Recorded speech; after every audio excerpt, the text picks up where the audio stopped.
5 Live Boxing.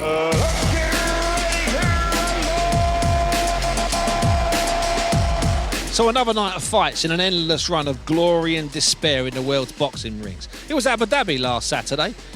This week, Sheffield, Manchester and Las Vegas.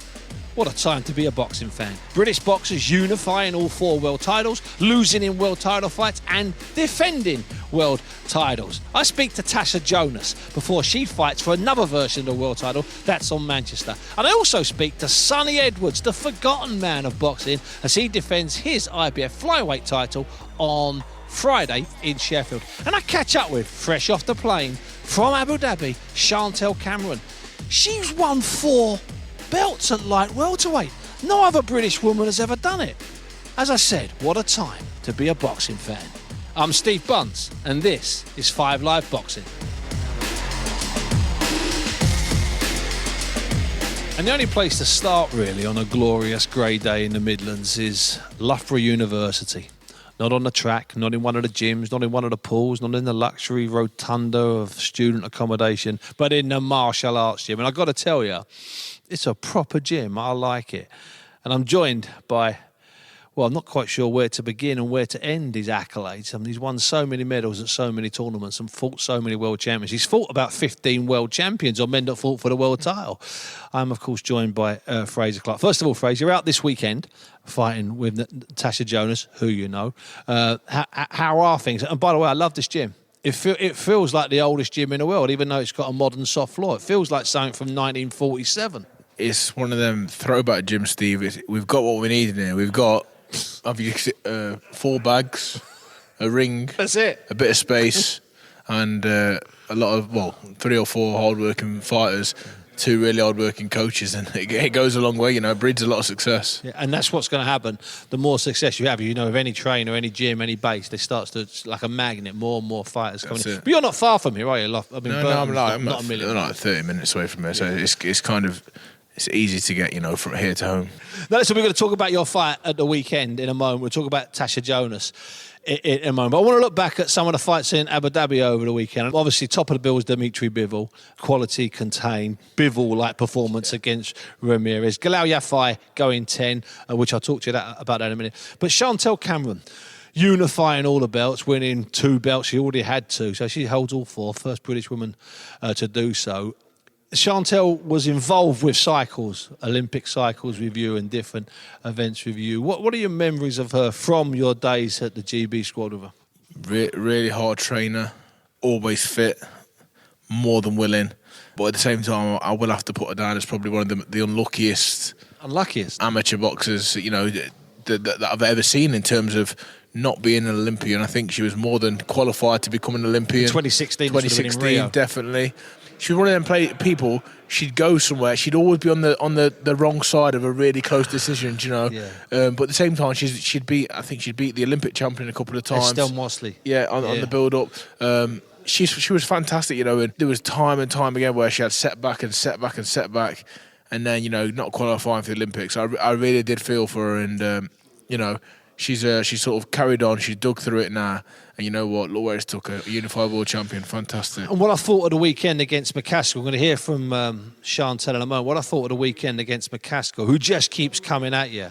So she's aggressive, like Chantelle's aggressive. But I just thought how brilliantly and how smart Chantelle fought with the high guard, using her feet. Barry Jones on comms was a legend, just talking about her feet. She was winning a fight with movement. She wasn't winning a fight with her fist, Frey. She was winning a fight with her feet. Massive credit to Jamie Moore, Nigel Travis. They've done a fantastic job with her, and there's more strings to her bow than just being a coming forward strong fighter. She can box, and I think to be unified world champion, you sort of have to tick everything off the list. And when it come to the crunch, the big one, she was able to do what she needed to do. As I said, I caught up with Chantelle Cameron. The first thing I asked her after she'd flown back from Abu Dhabi with all those belts, 5 cases or 6 cases of belts, was, has it sunk in?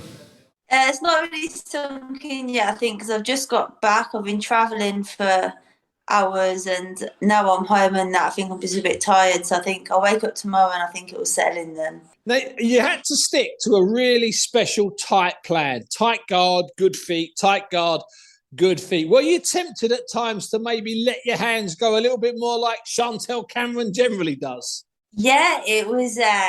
It was very frustrating for me. I found it really difficult because she's dangerous and she is wild. I think we must have hit about 5 times, and one of the headbutts really hurt me. I felt like the impact was like that, and I was like, oh, it hurt, and it was right on my forehead as well.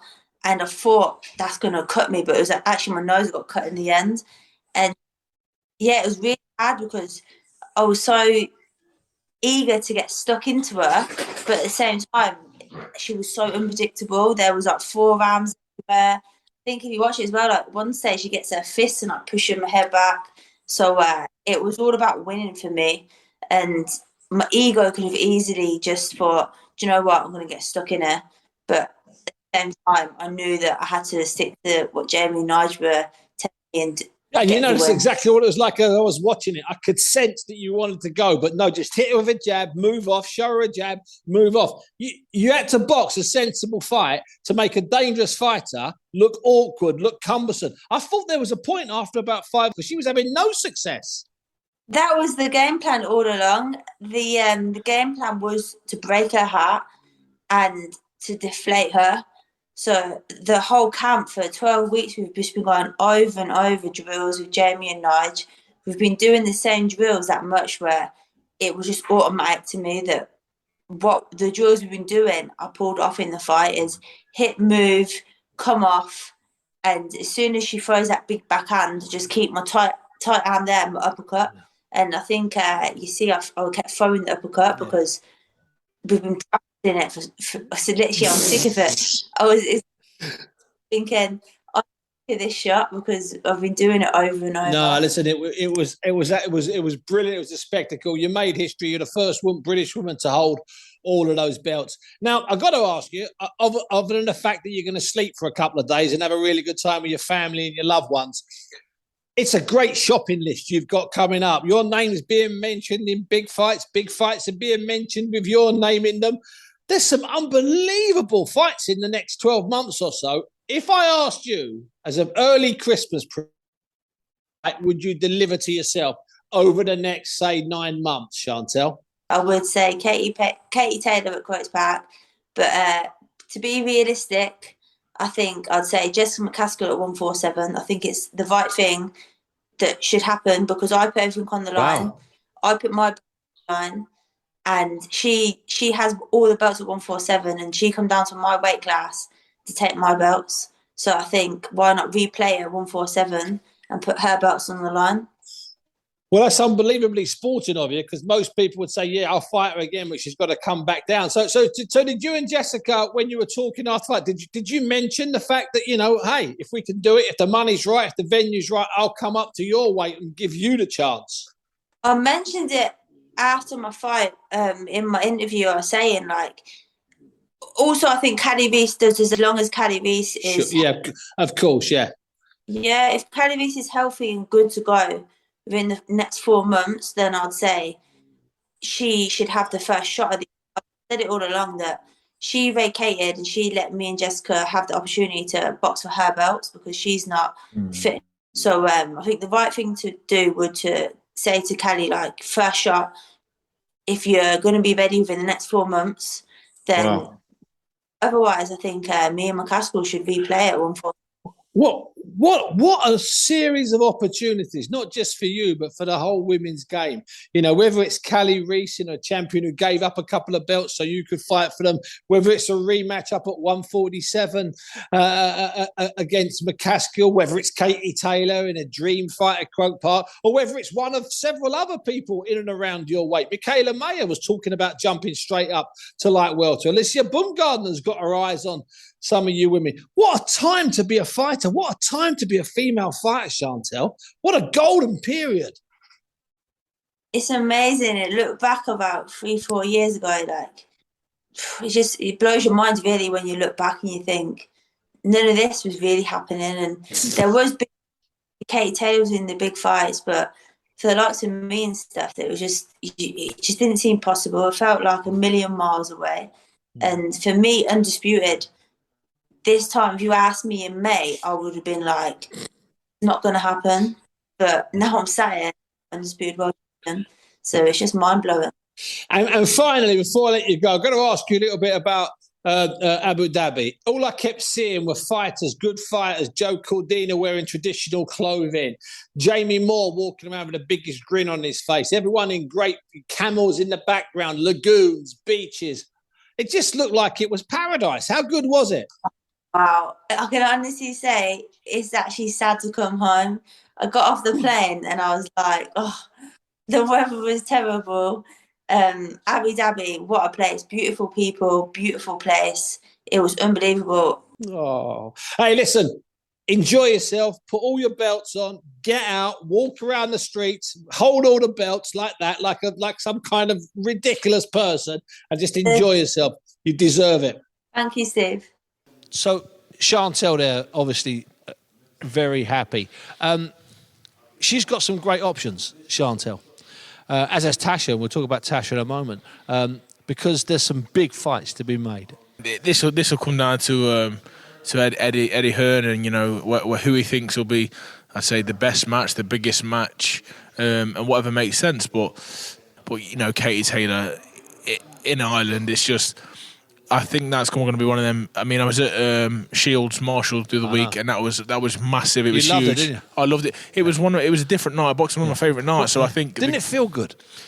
It's one of the only fight nights I'd wish I knew it was going to be like that. I would have took my kids. Yeah, good point. And that's a really good point. And I wouldn't take my kids to many fights, but that I would have shown them like this is a fight. This is boxing. And I feel like if Katie Taylor defends her titles in Ireland, it'll be the similar sort of vibe, because I don't know what it is about the females boxing. It brings a nicer energy. It's very competitive. The top level is very, very competitive. So it satisfies the boxing purists, and it brings in people like you say, I would have taken my kids. Yeah, I would have. That's I'd not thought of that, but you're absolutely right. I think, especially, them fast-paced fights, they're so... I was captured by the fight. Clarissa and Savannah, I was captured by it. And the same with Chantelle's at the weekend. Yeah. It's one of them that, the first couple of rounds, they start off slow, and then before you know it, you're in the middle rounds, and it's high paced. There's a lot of skill involved. It's good to watch. Yeah, and there's something about how fast they get through them. I know they're short fights, obviously 20 minutes against 36 minutes, but that night in particular, we had Michaela Mayer, Alicia Baumgardner, then we had Shields, then we had Marshall, all inside about an hour. About an hour and 10 minutes. That'll do me. I mean, that's 70 glorious minutes, brother. But all the names you just mentioned there, all the fights, when it's top quality fights, it doesn't feel like it's going as slow as as fast as it actually is. No, of course not. Do you know what I mean? Absolutely. So I think if you get the right balance and the right quality on the, you need two fighters to make a match. You need it to take to light up, and if you can get the right match, I'm not sure how long they'll be doing 2 minutes for too much longer. I think most of the females won it. I think definitely, they've proved by these massive shows that 3 minute rounds, 10 threes, 12 threes, even for these ladies, that they justify it more than anything. That's a debate to be had as we go forward, perhaps in the new year, because obviously part of that debate also includes a massive increase in money. Because you're doing 20 minutes against 36 minutes, you're on 80% more. So a lot of money to be asking for. Perhaps it's there. We don't know. They'll find it. These people aren't skint, Steve. Let me tell you that. They like to sit on their wallets, but they're not skint. Fraser, also, let's hope, finishing with Cameron, let's hope she gets some luck. Let's hope she gets a big fight, whether it's Tasha Jonas comes down and fights her, or she goes up to fight. Who knows? Who knows where fights are going to get made? She deserves it. Whether it's a massively lucrative rematch with McCaskill in the USA for big money, or whether it's Katie Taylor, she deserves it, and let her get it. And good that you gave a mention to Jamie and Nigel Travis at their gym up there in Salford, the city of Salford, not to be confused with Manchester, son, by the way. So Galal was in action. Now, I went to see Galal. I'm going to tell you now. I mean, don't take this the wrong way. And he said, I hardly know him. He said, I hardly know Fraser now. He said, we used to be so close, and now all I do is I see him on TV, and I don't know what to do. I don't know how to reach out to him. Tell me he was kidding. Yeah, he has to go through my agent or manager now. I'm joking. He says that I'm too big time for him now, believe it or not. He's a joker. He's joking me. He's the one in the deep end. He's the one in the 10-round fighters in his third fight. It's insane, isn't it? Good, though. Amazing. And, he's one and of a proper fight. A proper fight. He's no, not to disrespect my own career, but we're at the minute we're a bit chalk and cheese, in terms of opponents. I think this one coming up for me is a lot better, but Galal's gone straight in competitive fights, and everyone I speak to says, you know what, hats off to him. He's gone in, he's not messing about. Fair play to him. I know you and him have a sort of an informal debriefing afterwards. What are you going to say to him when he calls you? I think he's a little bit disappointed with his performance, if I'm honest, because I know he's got really high standards. But when I'll say to him, look at where you're at, look at everything you had going against you. Your brother was in a tough fight. 20 minutes before you. I'm not a fan of that, by the way. No, I'm not a fan of that. Personally, for me, I just wouldn't like it myself. It's a revolving door. I don't like that. No, I wouldn't like it myself, especially when you've got one corner team doing them. Then there's a 4-rounder in between you, and then you go back out. Anything. Remember, this is boxing. Anything can happen. I'm on your side. I wouldn't like to see my brother, fighting just before. Or even a good friend. No. We've done it in the amateurs a lot of times, and you have to switch. You have to sort of be selfish in them moments, but it can have its distractions. You're not wrong. Yeah, and I've seen that. I've seen that affect different fighters over the years who are trained by the same guy, and has a lose you on very early, and it's affected directly the main event fighter or another fighter higher up the card an hour later, an hour and a half later. That's a situation. It's not the reason why Karras, Artinstall and Lauren Price don't fight on the same bill. They don't fight on the same bill because they like to support each other. But it would be a good reason for them not fighting on the same bill. You can understand it, can't you? It makes perfect sense. I mean, the bond between boxers and teammates and brothers is very similar. Galal and Cal and Gamal are as close as they can be. You won't see one of them boxing without the other two at ringside. Yeah. You would never do it. So to see Cal in, let's be honest, a really difficult night for him, being put down, having some wobbly moments, coming back and winning, showing his experience is fantastic for him. But if you're in the back and there's a screen in your changing rooms and you're having your hands wrapped and you're warming up and you're seeing that, it's just not ideal not ideal preparation. I think everyone would understand that. Yeah, I completely agree when he comes in. Anyway, so you and Galal have your debriefing. He'll move on. He's moved on. He's still unbeaten, and he's got the 10 rounds that without a doubt he needs. Now, Zelfa Barrett took the fight at short notice. And for 5 or 6 rounds was doing marvellously against Rakhimov. There was something inevitable about it, though, in some ways. I just thought that Rakhimov might get to him. That's not being an after-timer. Although, once he got to about 6, I did think that Zelfa might just pull this off here. He's fighting out of his skin. Yeah, I think his stock's definitely gone up. I agree. In the fight, I think you prove yourself that the level you're at. And to go in with, like you say, short notice, and I think it might have been round 3, he sort of put him down with half an uppercut. Yeah, only half a shot as well. Half an uppercut. And you're thinking, is this going to be one of them dream moments? Now was your time. But to be in his fairness, he didn't rush back in because he knew the fella was dangerous, And you can't do that. That's good on his behalf. Yeah. But then the shot that clips in, it was sort of a strange ending. You're sitting there thinking what sort of happened, but them shots on top of the head sort of scramble your brain, and it looked like he was... It looked like he couldn't find. It looked like his feet couldn't find the floor afterwards. Yeah. You know what I mean? And that's one of them shots that you can't strengthen that part of the body. Yeah. It's just one of them unfortunate things. But like you say, his stock's gone up. He's done himself proud. I'm sure his team will be proud of him.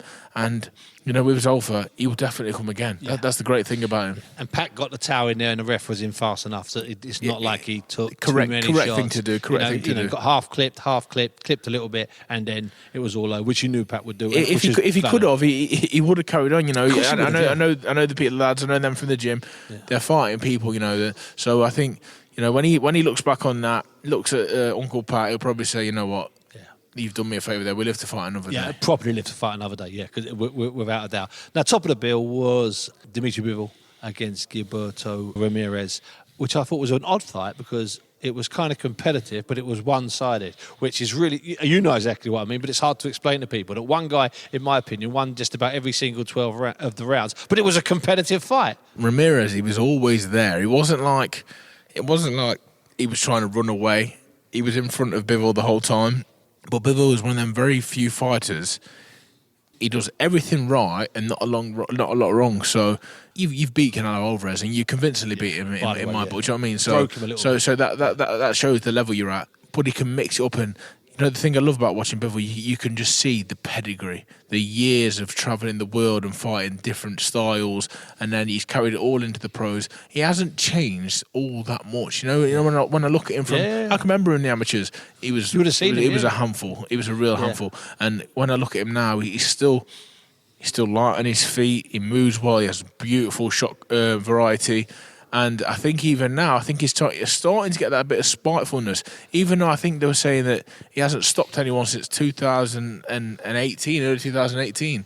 But I can see the confidence is coming. And you've got to remember, he's fighting at such a high level now. But he's in that bracket of fighter where, obviously, he's not American, he's not English. So for some reason, we try to make not a superstar out of him. But I feel like he's breaking into that bracket of he will be a superstar very soon. Do you know what I mean? You take care of back-to-back fighters, good fighters, one unbeaten Ramirez in whatever 45 fights, and then you do a job on Canelo, because that's what it was. It was a job. You've got to be a breakout fighter. I mean, he's got to be considered for Fighter of the Year, International Fighter of the Year, I would have thought. If his name was John Smith and he was in England, he'd be selling stadiums up and down the country. Do you know what I mean? I'd be outside his gym just for the chance to see him putting up in his Merc. I wouldn't even be here talking to you, son. I mean that in the nicest possible way. Because that's like, or if he was American and he'd be selling out stadiums. That is how good he is. I remember 4 or 5 years ago.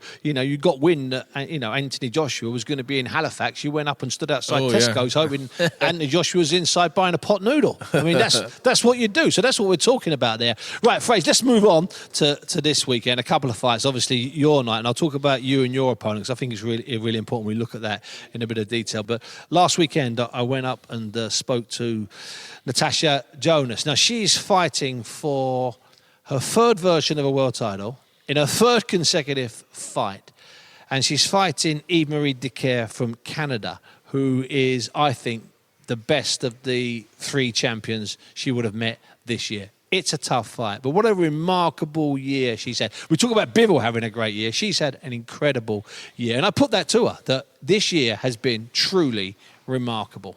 12 months ago, I don't even know what I was doing, where I was going, how I was going to get there. Ben took a leap of faith in me. I took a leap of faith in Ben.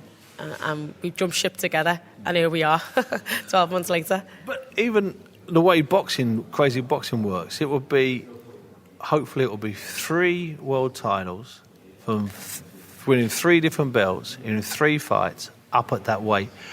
Even with the greatest leap of faith, that's something you couldn't have even dreamed of. That series is crazy. Yeah. He got me the first opportunity. I think obviously all the champions of the other weights that I wanted was with Matchroom.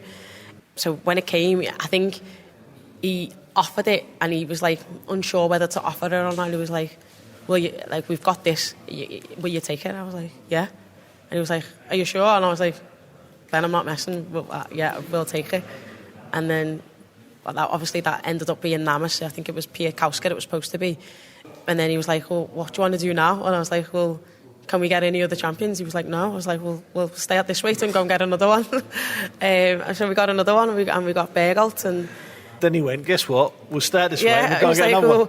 "What do you want to do now?" I was like, "Well, can we get any others?" He was like, "No." I was like, "Well, get another one then." So we got another one.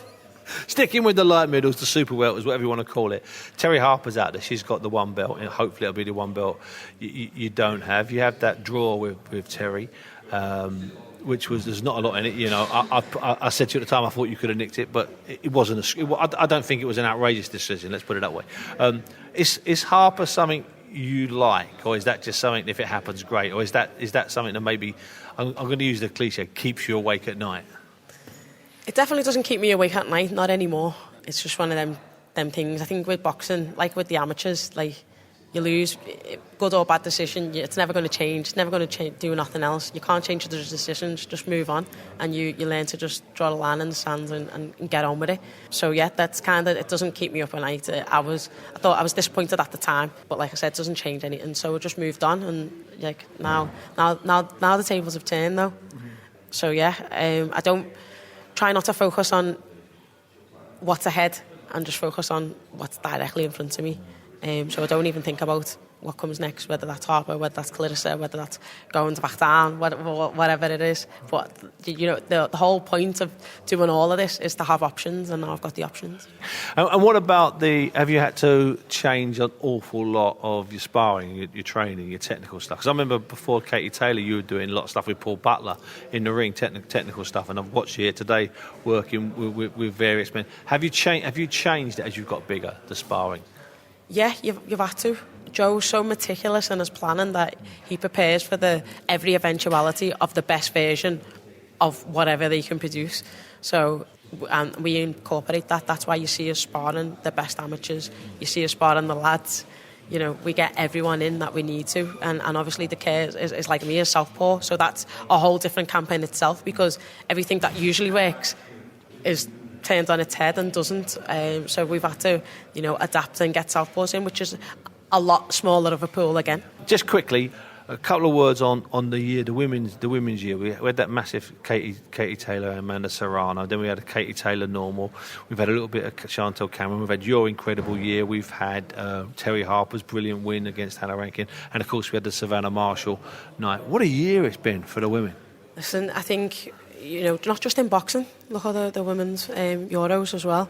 I was a fan for that as well. Of course you were. I was going to all the games, and it's been a spectacle. And once you get them moments, you have to ride the crest of the wave. And, we're slowly breaking down every single barrier. Well, it's not entertaining. Well, okay, fight of the year lists say otherwise. Absolutely. It's not, it doesn't get bums on seats. Well, Rubbish. Katie Taylor and Savannah proved that says otherwise.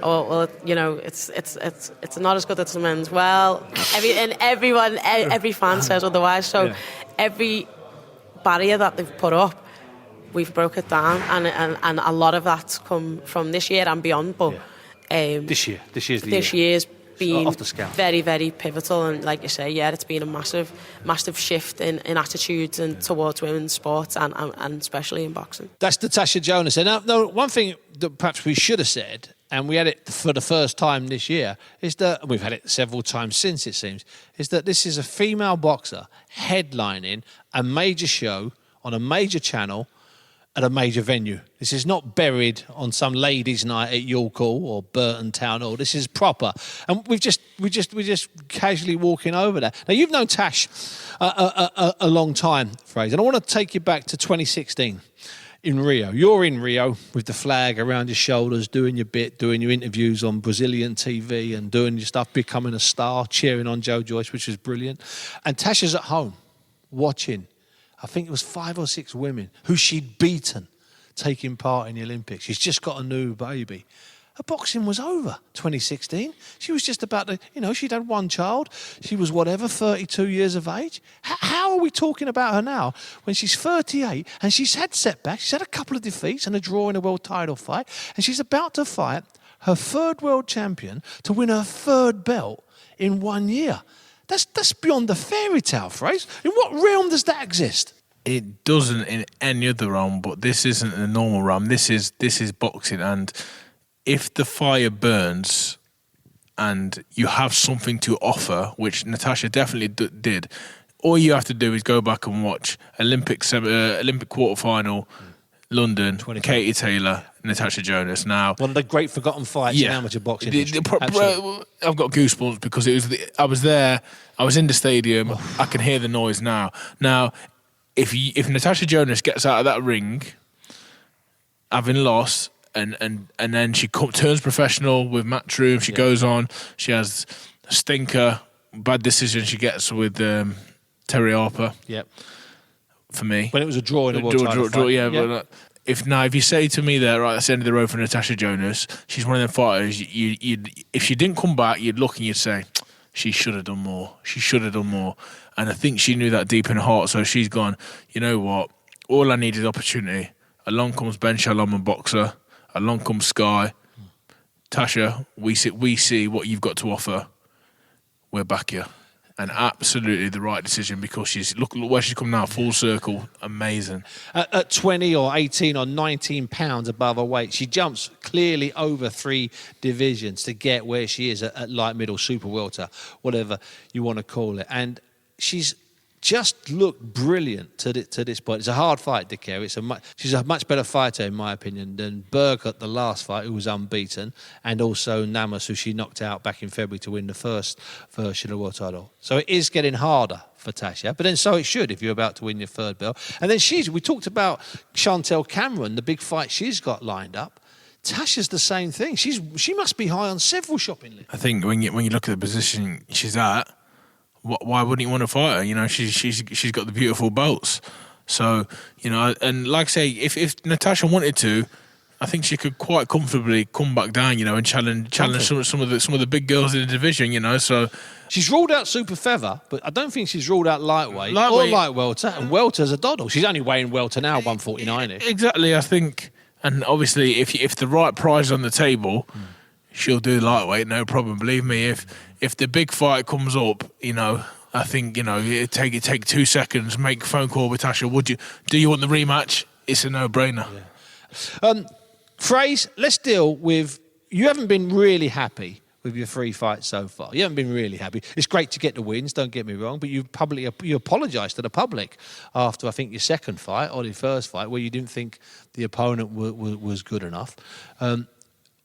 On Saturday, you're fighting one of my favourite fighters, Big Camel Sokolowski, whose record, for people that don't understand boxing, isn't great. But forget his record. For the stats, it's 11 wins, 26 defeats and 3 draws. Well, you know he won the 3 draws for a start. He's been overmatched, doesn't quite catch it. He's been thrown in over the last few years against some really good fighters.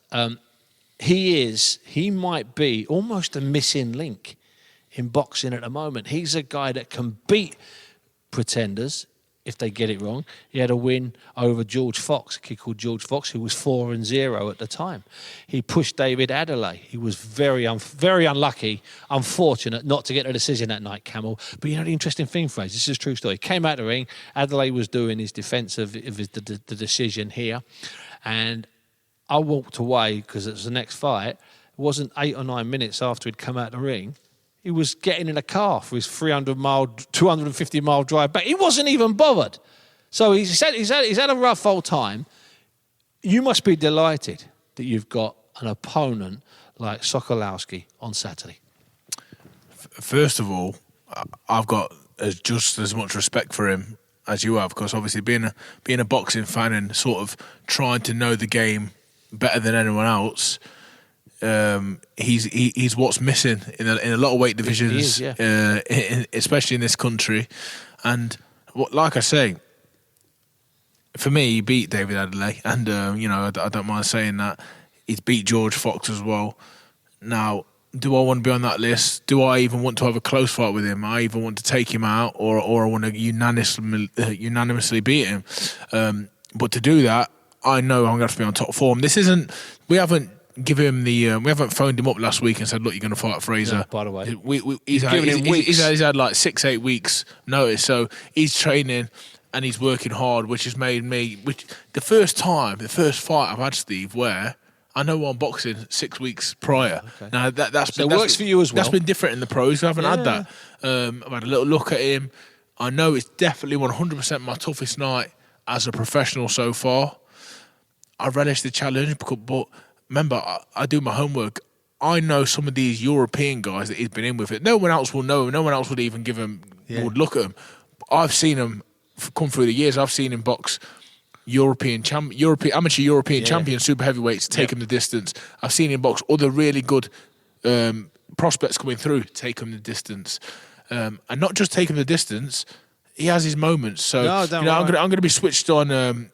In this camp, you know, it's been one massive thing that, you know, forget the other 3 fights you've had, forget them now. Yeah. Forget them now. This is a different kettle of fish. This is almost your debut of the real boxing. I agree. Do you know what I mean? So I'm not going to butter him up and make him out to be, the next coming of Muhammad Ali, because he's not. But what he is solid. Yeah.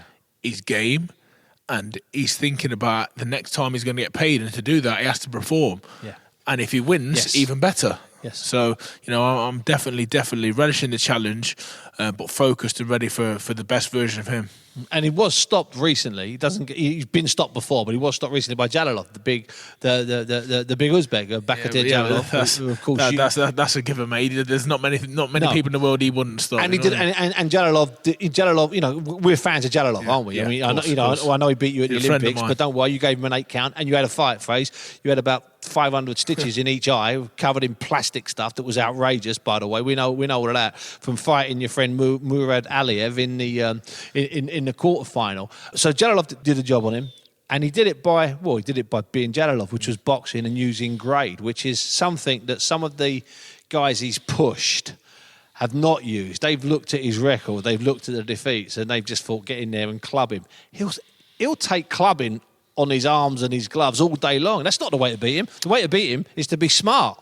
Yeah, I think, that's definitely one thing where, looking at the guys that he's took close and the guys that he's beat, I don't like to blow my own trumpet too much, but I feel like I'm in a different league, if I'm honest, Steve. I've been round the block twice, and I've seen a lot. So I know that, brute strength and being a big guy, being 6'6" and 19 stone, it doesn't matter against these guys. The one thing which they can't match me for is what's in between my ears. You know what I mean? So Bingo.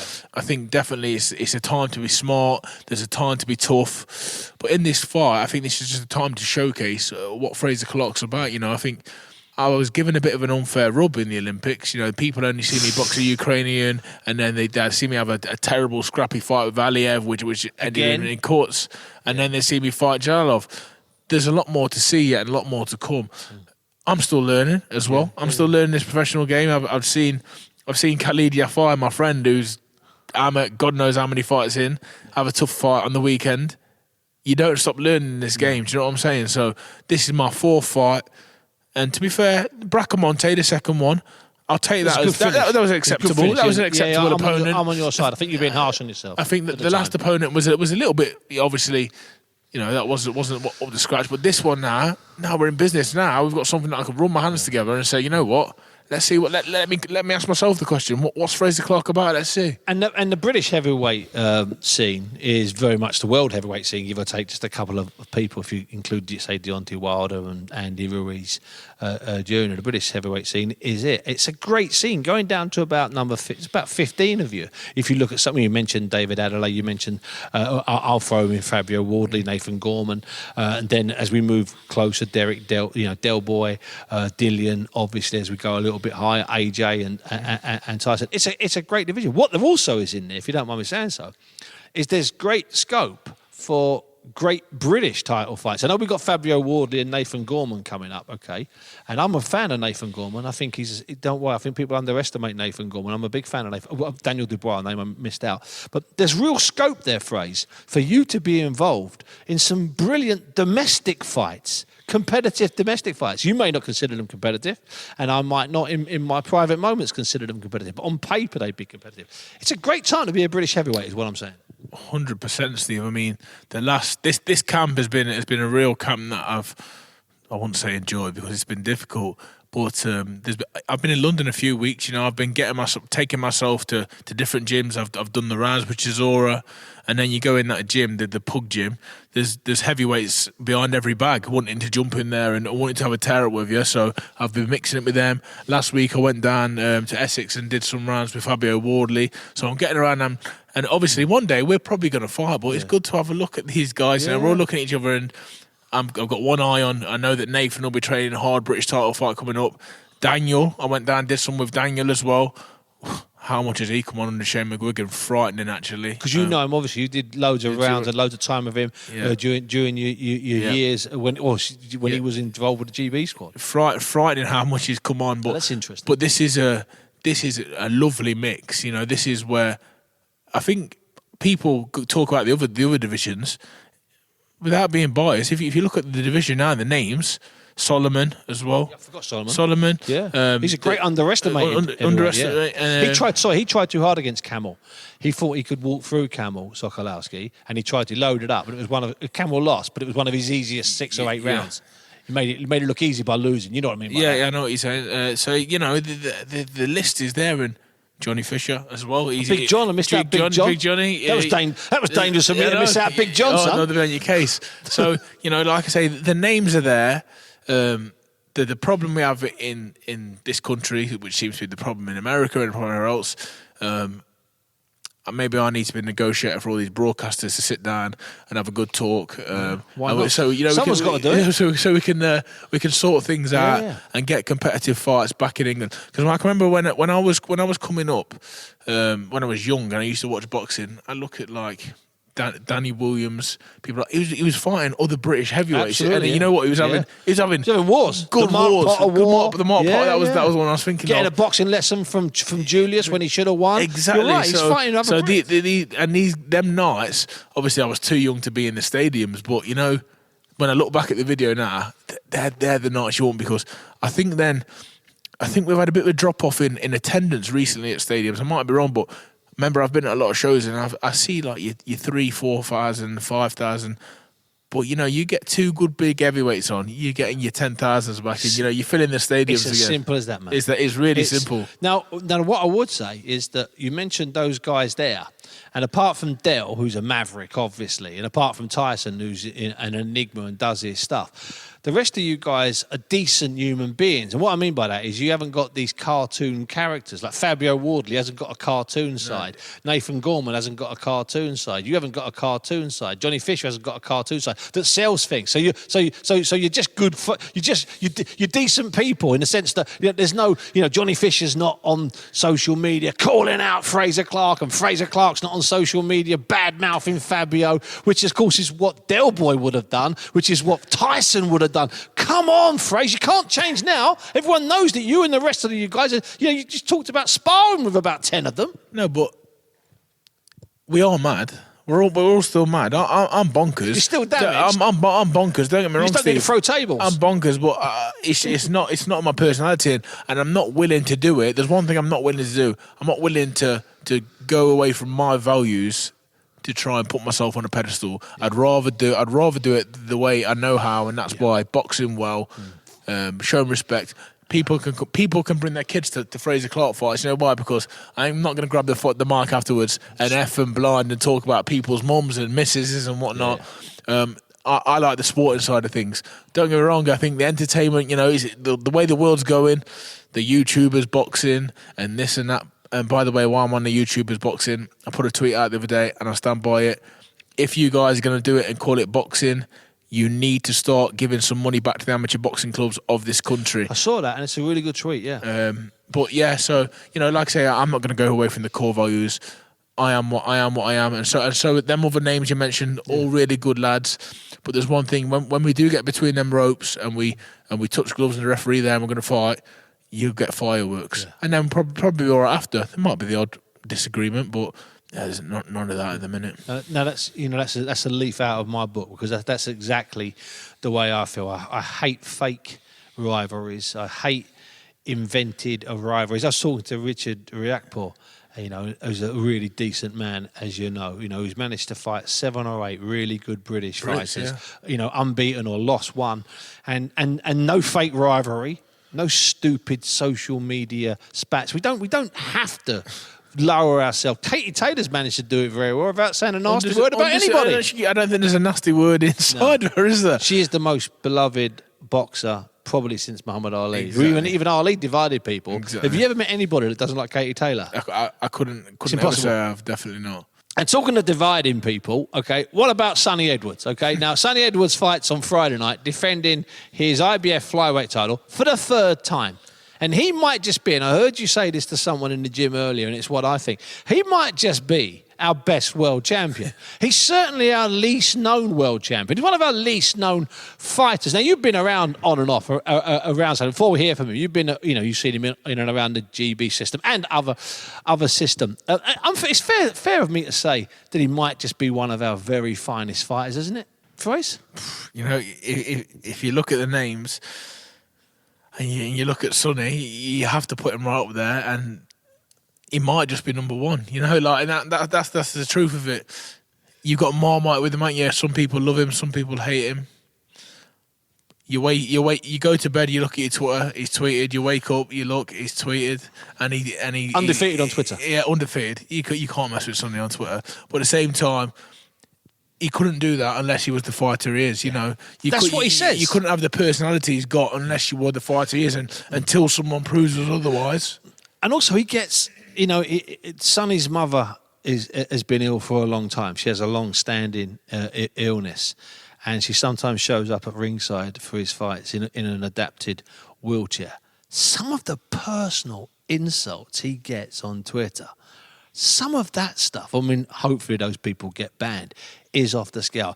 Anyway, I travelled to a part of Sheffield to grab hold of Sonny, and I had to put it to him why he thought he doesn't get the recognition that his talents so obviously deserve. I think there's a few things. If I'm analysing it, 'cause don't get me wrong, I don't sit there ignorant and oblivious that I probably, with the talent that I've shown, it's probably like something like Clarissa Shields, right? Maybe females, I know people say female, flyweight boxing is kind of like female, but in this instance, I would definitely agree. Where there's not enough storylines, where there's not enough, there's been a great domestic scene for the last 5-6 years, and there's names you can pick up that are now on the slide. Yeah. There's so many different resultant factors. Flyweights, if you actually watch them and you like them, both fighters, you're probably going to get as an entertaining boxing match and fight better technical ability because it's more efficient. Yeah. But you might not get the big one punch, but you might as well, because Felix Alvarado, my next opponent, I've got a 22% knockout rate, I think, 18 and 4 KOs. His is massive, isn't it? He's got 38 wins and 33 knockouts, which by my maths means that I've got one less knockout than he's had not knockouts, and he's got 38 wins. You know what I mean? I have boxed 18 fights, right? Yeah. Felix Alvarado has boxed 40. World champion, world title fights, back-to-back and all of that. He's boxed 145 rounds, and I've boxed 137. In that 22 less fights. Yeah, 22 less fights and only a couple of less rounds. Some people might look at that, though. Some people might look at that and think, look at his knockouts, Alvarado. I look at that as, I've got to 26 to be 8 rounds less than a pro career as you. I've got 8 rounds less of experience. I've got, and that's in 26 years to 33 and double the time of career. So, yes, I might not be knocking people out, but when I'm having 18 fights back-to-back, winning pretty much 99% of every interaction, every round, every jabbing trade. Like, with that confidence, it doesn't matter. It doesn't matter. He could have 100% knockouts. He could have 100 fights, 100 wins, 100 first round knockouts. Like, that just shows me that he's been matched all that time with people he should knock out. Yeah. Because I promise you, Steve, if I wanted to get matched a certain way for my first 10 fights, I could have been a 10 and 7, 10 and 8. Yeah. And then the headlines are big punching flyweight son. Of course, yeah. I wasn't. I'm not. But you could have been I'm in the middle. Like, when I buzz, it stings. You know what I mean? And it's the reason why world-class fighters will then hesitate coming back in, because I'm good at catching them. Do you know what I mean? I'm good at constantly just giving them enough to keep them honest and not using the energy which it takes to try and bust someone up. I'm a very efficient fighter. You see, when that final bell goes, the rounds are coming closer and I'm staying closer. I'm more in the fight. I'm speaking to him as and that's not bravado. That's not showmanship. That's you. I'm in the fight so much, enjoying it so much, that when that bell hits, I still want to carry on. It's obscene to me that, I hear ding, then I've got to walk to my corner, wait a minute, and then start the fight again. For me, it should be 136 minute outright. No, but it's a mad process. It's a mad process of emotions. That's hence why, I'm a very happy-go-lucky, even though I don't really get in the back and forth with the fighters too much. But once I'm in the ring, I'm biting down on my teeth. I'm putting my head in between it in the round. I'm letting them know that I'm there and I'm in the fight, and I'm loving it. There's not one part. You see me get caught with the cleanest shot in the fight, you will see me smile. You'll see me hold my feet, look at him and smile. You won't see no part of quitting me, because I do not care about getting hit. I sparred 3, 4, 5 days ago. Liam Davies, 3 weights above me, British champion, great fighter. And big at that. Big, can punch. And big at super bantam. Yeah. He's a 10 rounds we did, Steve, and it was a great spar. Fantastic. He's coming again this week. But he caught me with an uppercut. A bit, when it catches you it just catches you in an awkward angle. And I'm there smiling at him, grinning, and I'm speaking to my head thinking that didn't even hurt. Like, not because he don't punch. No. Because I like being in there. He's heavy-handed. He's not necessarily, he's a heavy-handed super bantam. Do you know what it is? Do you know when I get hit with a shot? Because it happens probably rare enough that like I will naturally switch off. That always switches me on. And sometimes it'll take 3 or 4, 5, 7, a camp, 2 camps to really get caught with a shot again. Yeah. But it's never a negative. It's never a negative to me. Like when I get caught with a shot, it's like, I'm glad you did that. So, with regards to Martinez, obviously beat your brother all those years ago. There's a little bit of family. There's a bit of fearsome rivalry there. He goes on and does what he does. Is involved in some big fights, high-profile fights, and clearly doesn't want to fight you. Yeah. At what point do you give up chasing Martinez? I'm near. So I said, I'm not sure if it was on camera. I'm already half looking out of the division. I'm already, I've cleared one mandatory. Yeah. Then in my voluntary, I fought the next highest rated IBF challenger. Literally the next highest, went from number 1 to number 2. And then now I'm fighting the number 3, who's also the mandatory, because I've already cleared the number 1 and the number 2. Do you know what I mean? Yeah, exactly. So what I'm saying is, I've got my world title against the number 1 Ring magazine in a division that everyone was avoided for. I'm beating him 13 years. Beat him, and then beat, or hopefully, the next 3, boom, IBF. This is the person we think you should fight. This is the person we think you should fight. This is the person we think you should fight. I can't just sit here and exist in fights that are dangerous fights for less credit, less praise, like you said. Yeah. Where if I got someone maybe a weight above, 2-3 levels below, they're bigging me up 5 times as much because people know him. And in some ways, it's a bigger name. What you need is a bit of that old-fashioned Mickey Duff-style matchmaking where you move up a weight against a guy who's past his best at that weight, but he's still a big name. Then you go up another weight, and it's the same thing. So as you're gaining that experience and the pounds, you're getting the respect for knocking over Barry McGuigan style guys that are past their best. No disrespects to Barry. It was brilliant matchmaking. But I still want that. But the thing is, I don't even know if I've got that in me. Like, I still want the best. I do not care to sit here and protect a 50-0 professional perfect record. If I get to that, it's because of hard work, dedication, and doing what I need to do every time. I will find out my limit in boxing, potentially, because I will reach whatever potential I can, because I will put myself in a test where everyone... I want to have a fight where I'm like 50-1 underdog. I've never had remotely that. I want a fight where everyone, 2-3 weights above, the killer, the number 1, I go in there. That's what I want at some point in my career. I promise you that's what I'll get. That's what I'll aim for. That's like, I'm talking jumping up 2 weights, fighting new A level. I'm talking blow people's minds and then compete when I need to. And you see, when I fight like I fought every other single opponent, it doesn't matter if they're journeyman, doesn't matter if they're the European champion, the British champion, world champion, they all fall into how I want them to fight me. Every single time, because I'm reacting to them and making them react to me. So on Friday night in Sheffield, Sonny fights Felix Alvarado, a champion at a lower weight, still a very dangerous fighter from Nicaragua. He's not fighting on a major platform, and that's something that is mystifying. It's something to do, his past management groups and all of that stuff, which I don't want to go into. But it's fair to say, to paraphrase what we said earlier, Sonny Edwards should be a real star. For me, should be a household name. The talent doesn't justify how much he's known. I mean, if you go to Sheffield, he's one of the very few Southerners that can go to Sheffield and is known now. Do you know what I mean? He's known everywhere you go by everyone. In the city, absolutely right. And he's a character. He's a character, like you say. And he can fight, man. But I think... If he was on Sky Sports, I think people would be looking and go, wow, we need to buy a ticket to see this guy live. Do you know what I mean? And there's definitely been some problems securing him bigger fights. Although, in all fairness, he won the world title last year from Murati Matalani, the South African, who was considered the number 1 flyweight in the world. He beat him comfortably. I thought he won every round. And his 2 defences so far have been perfectly acceptable defences. And this one, I think, is a good defence. Let's hope that Sonny gets a little bit of profile. Let's hope that Sonny gets a little bit of push. And let's hope Sonny gets one of those fights he wants. Yeah, but remember this, Steve, as well, though. Have you ever... Well, you would have heard the phrase, you can be too good. I think Sonny falls into that bracket where... Too much of a risk. Who wants to who wants to fight him with not having that backing or that profile? Who wants to fight Sonny Edwards? There's been no one in the world, and that is everyone. No one's queuing up because...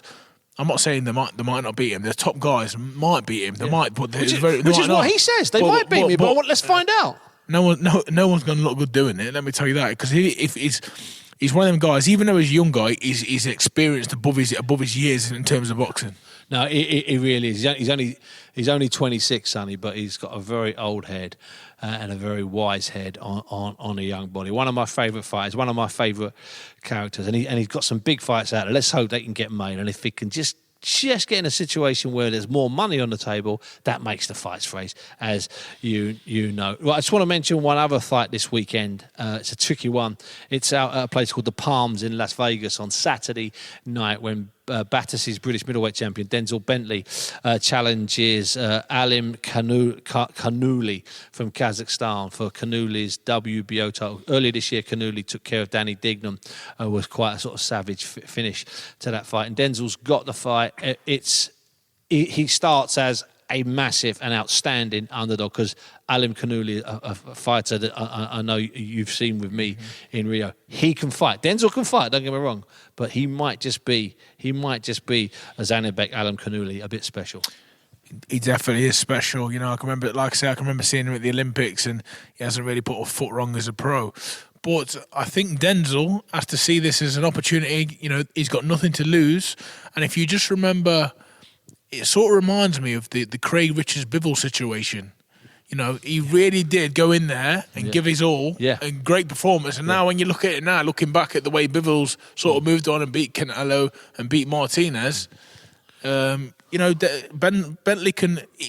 He might not be able to win, but he might just go in there and shock the world. But even if he goes in there and gives a great performance, his stock will rise again. And also, Bentley up to 2020 had his fights carefully picked for him. And then suddenly goes on a run. He has 2 fights with Mark Heffron. He has a draw with Mark Heffron. Then he stops Mark Heffron in a title fight. Then he gets stopped by Felix Hash. Then he beats Linus Udofia to win on a split, the British title. And then he defends in a shootout against Marcus Morrison. It's fights like that prepare you for fighting guys like Alim Kanuli, you know, overseas in a fight where you're a massive underdog. If he'd have just had a nice, easy run, I'd say he's got absolutely no chance.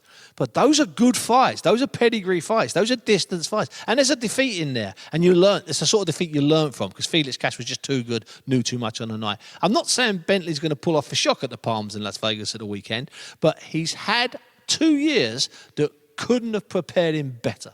Momentum, massive thing in boxing, Steve. You know that it's not been start with him, back-to-back camps. I wish him all the best. You know, we've got a Brit going abroad, up against it. I hope everyone's behind him. Fraser, it's been an absolute delight and a pleasure sharing some time with you in the gym up here. Now, before I close this pod, I want to mention a man called Ron Peck. Now, Ron Peck in 1991 made the greatest boxing documentary called simply Fighters. Harry Mullen, the Boxing Hall of Fame journalist and editor of Boxing News, he said it was the greatest boxing documentary. I remember watching it in 1991 and thinking it was that good. I got to know Ron Peck afterwards. He made a film that you couldn't make now. That's because everyone's too aware of microphones and cameras. He managed to get access to Jimmy Tibbs's gym in 1990 and 91. This is the greatest boxing film of all time. And in that gym, he circulates around a group of people. One of them died from injuries in the ring. Another one was shot in the head when he told someone to put out a cigarette. Another one served 15 years for armed robbery. Another one went on to train world champions. And another one is one of the highest ranking board officials. It's an unbelievable film. I urge you to watch it. Ron Peck, who died last week. It's called Fighters. If you can find it, great. It is an absolute masterpiece as a documentary. Fraser, thanks for being with me. We've heard from Sonny Edwards. We've heard from Tasha Jonas. We heard from Chantelle Cameron. At the start of the year in January, I said, we're going to have a busy year this year. We're going to have endless fights. Well, we had a quiet January, and since then, strap yourself in, because the British boxing business is absolutely booming. I've been Steve Bunce, and this has been 5 Live Boxing. Let's get ready to rumble! 5 Live Boxing.